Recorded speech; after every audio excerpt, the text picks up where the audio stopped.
Bonjour, un disciple. Voici l'âme du jour. Luc chapitre 14, verset 33. Jésus dit ceci.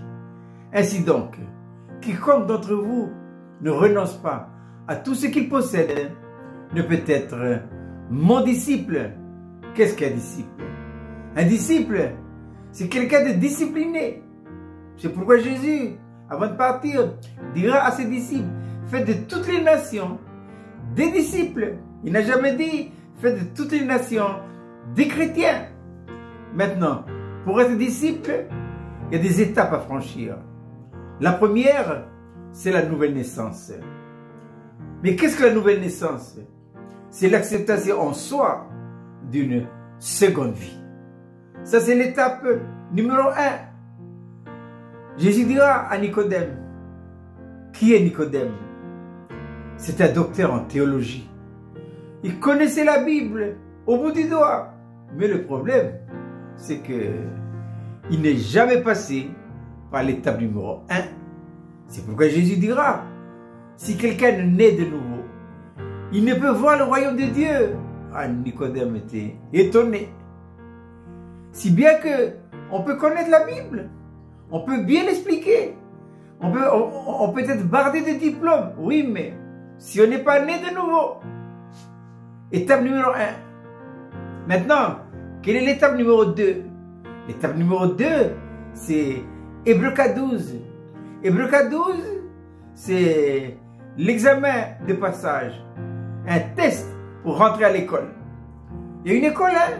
Non, c'est sérieux. Il y a une école biblique où le Saint-Esprit est le seul enseignant.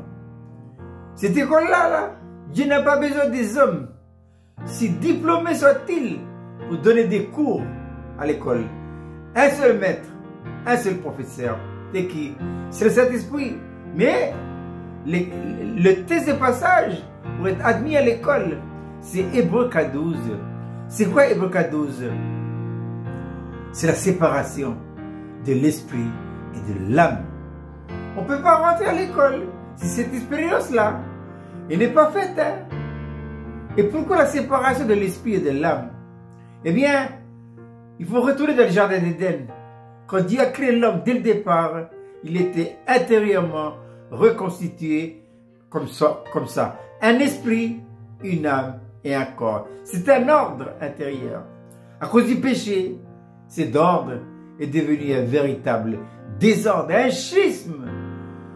Le péché a fait que l'homme devient un être irrécupérable. Comme moi, les voitures, on peut récupérer les pièces détachées, même si l'expert a dit c'est à l'épave. Mais l'homme, il n'y a rien à récupérer depuis la pointe des pieds jusqu'à la racine des cheveux. C'est pourquoi, même étant né de nouveau, ce schisme intérieur reste toujours, que l'on veuille ou que l'on ne veuille pas. C'est ça. Il faut la séparation de l'esprit et de l'âme. Et une fois l'expérience faite, on rentre à l'école.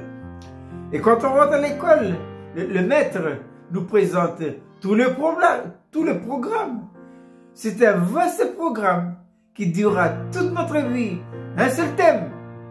Qu'il renonce à lui-même. Qu'il renonce à tout ce qu'il possède. Oui.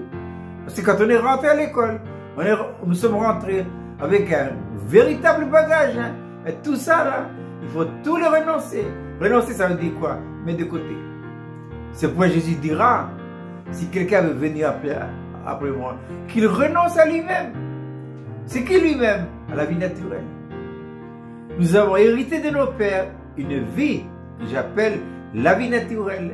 Et bien que cette vie-là, elle n'est pas mauvaise, elle a été affectée par le péché. Et là, il faudra les livrer à la croix. Jésus a livré son âme à la croix. Il a livré sa vie naturelle à la croix. Alors si le maître a fait ça, à combien plus forte raison, vous et moi, nous sommes tenus de le faire. Je répète, cette belle petite manne pour ce matin, Luc 14, 33. Ainsi donc, quiconque d'entre vous ne renonce pas à tout ce qu'il possède ne peut être mon disciple. Je vous souhaite de passer une agréable journée.